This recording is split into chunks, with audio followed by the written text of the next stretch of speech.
If you have a trade and you take a losing trade, then you lose, and you take another trade, and then you lose, and you take a third trade. Now you're down maybe 5%. Now you have analysis paralysis. You second guess everything. And now you know that looks like something you would have traded, but I don't really want to take it. I'm scared. Let's just see if it works. Then it works, and you're thinking, oh man, I should have took that trade. Why didn't I take that trade? Because you have not grown in learning how to do this properly, and you traded too much, you lost too much, because 5% is too much for a new trader. You pushed yourself too far. So you have to let time heal it. That means take a week off. Come on, ICT, man. I'm never going to get to being rich if you keep talking about taking time away from the markets, taking this, taking that. You're not going to be successful if you think like that. You're the problem. You're impatient, you're impulsive, and you're reckless. And that can't be fixed by me. It can't be fixed by any other educator.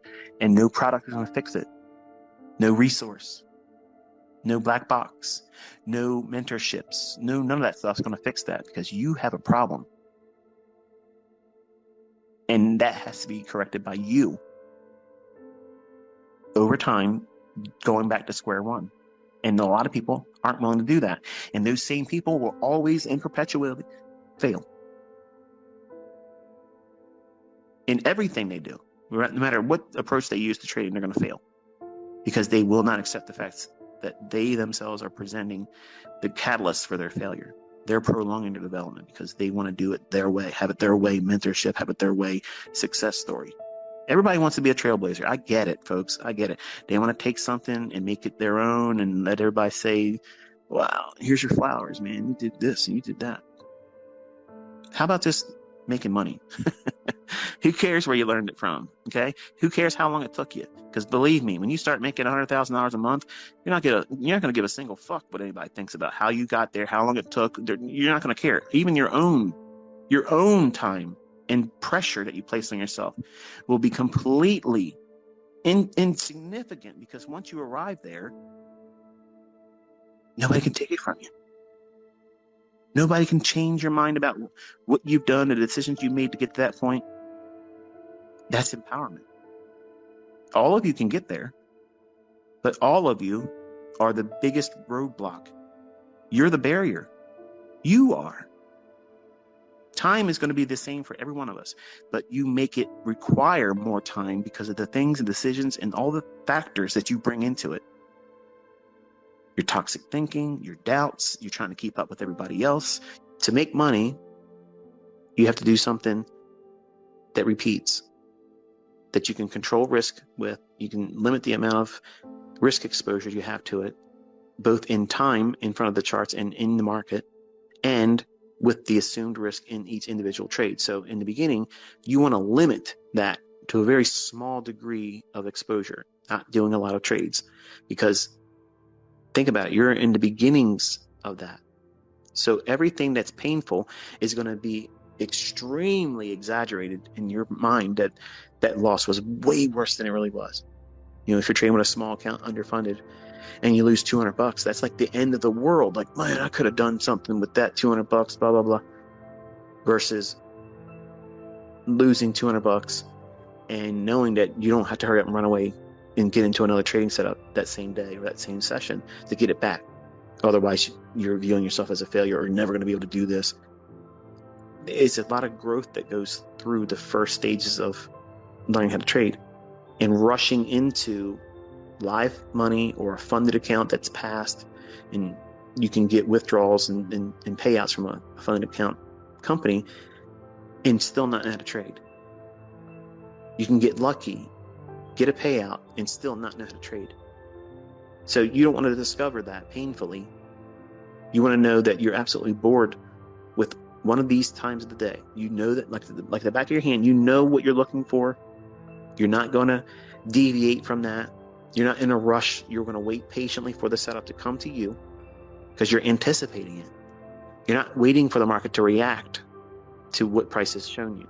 You're not doing that.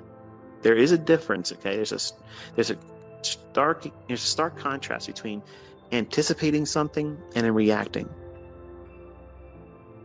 Knowing what you're looking for engaging it, managing that trade to the end, impeccably managing risk the entire time. That's your goal. That's the primary focus for you as a student of mine. I don't care what anybody else does and how they teach. Under my wing, that's what you're trying to do.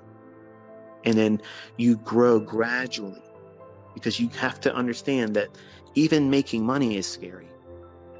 The people that would have a saying that would be against that, I promise you, they have never made any money. The ones that get on social media, you know who I'm talking about, all these talkers. Yeah, I'll make this, I'll make that, I'm doing this, I'm doing that. When you're making money for the first time, that's going to be very scary. And you're going to freeze. And you're going to feel an overwhelming desire just to close the trade. More so than I'm going to hold it and see how much it's going to pay out more. You're going to be fearful of your stop loss.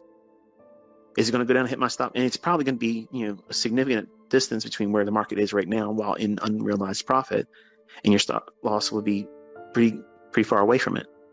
Even if it was to stop you out, it would still be in profit. But you're going to start wrestling with this. Do I get out here? What happens if it goes down to my stop? What happens if it goes down 2 more ticks? And it does. And then you're thinking, oh no, what do I do? And you're literally going to be arguing with yourself. The whole time you're in unrealized profit, and you're not going to stick to the model. The limit orders, 8 ticks or 8 handles higher still. Hasn't got there yet. But you're in 12 handles of unrealized profit with a 3-point lock of, if you get stopped out, you made 3 handles. But you're going to be wrestling because you've never been here before. You're going to be wrestling with, what do I do? What do I do? And it's painful. It's scary. And I teach, as soon as you feel that, take half off. If you still don't feel better, close the entirety. Get out of it. You have to have gradual progress.